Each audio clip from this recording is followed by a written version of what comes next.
Saya ingat betul hari itu, saat kami masih semangat membuat video perang kuntilanak untuk channel YouTube kami. Setiap upaya kami selalu berhasil dan mendapat respon positif dari penonton. Channel kami pernah masuk trending, dan semuanya terasa begitu menyenangkan. Namun, suatu hari, saat kami sedang merekam di sebuah lokasi yang sangat terpencil, kegembiraan kami berubah menjadi malapetaka. Target perang kami ternyata bukanlah orang sembarangan, melainkan kuntilanak asli. Kepalanya yang menjuntai, gaun putihnya yang kusam, dan mata merahnya yang menyeramkan langsung menghantui kami. Setelah video itu diunggah, kehidupan kami berubah drastis. Berhari-hari, kami masing-masing didatangi kuntilanak, dan tak hanya satu. Pertama-tama, muncul kuntilanak merah, dengan rambut panjang yang berkepang dan suara isakan mengerikan. Kami mencoba berpikir ini masih salah paham. Tapi kemudian datanglah kuntilanak hijau dengan mata tajam yang memandang kami dengan penuh dendam. Ketika kami merasa kewalahan, kuntilanak pink muncul. Wajahnya yang merah muda dan bibirnya menganga, mengeluarkan suara ngeri yang membuat bulu kuduk kami berdiri. Mereka tidak henti-hentinya mengganggu kami, mengubah hidup kami menjadi mimpi buruk.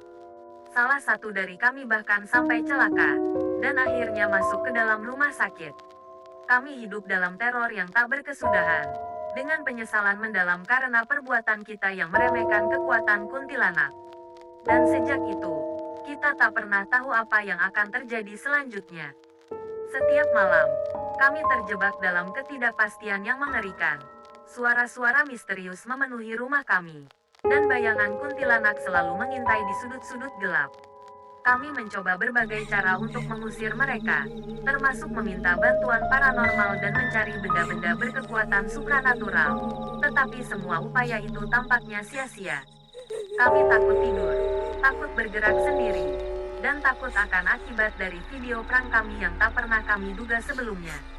Kami menjadi kurus, pucat, dan terlihat seperti bayangan dari diri kami yang dulu yang penuh semangat.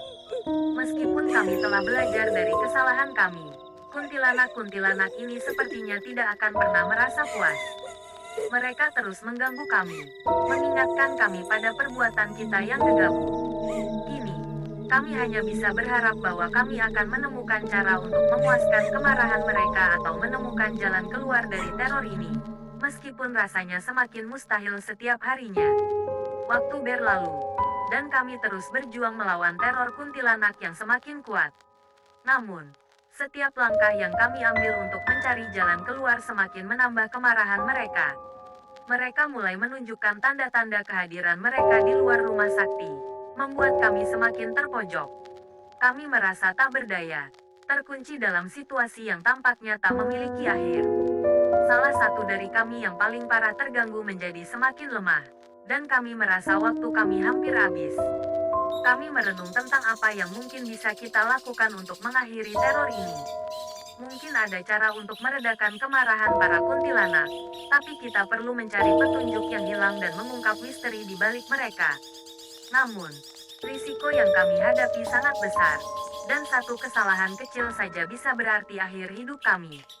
Kisah mencekam kami masih berlanjut, dan kami terus mencari jawaban di tengah teror yang mengintai.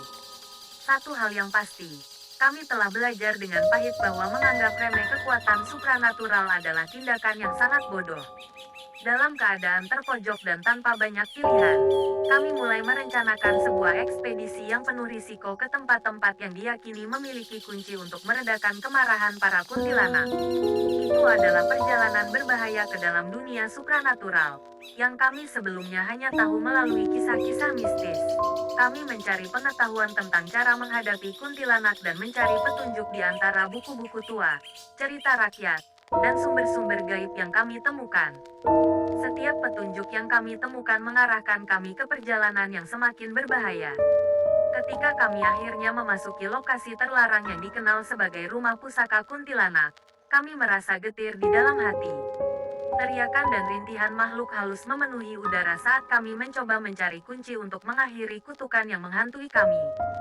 Sekarang, di tengah kegelapan dan teror, kami harus memutuskan, apakah kami akan mampu menemukan cara untuk memuaskan kemarahan para kuntilanak dan mengakhiri teror ini?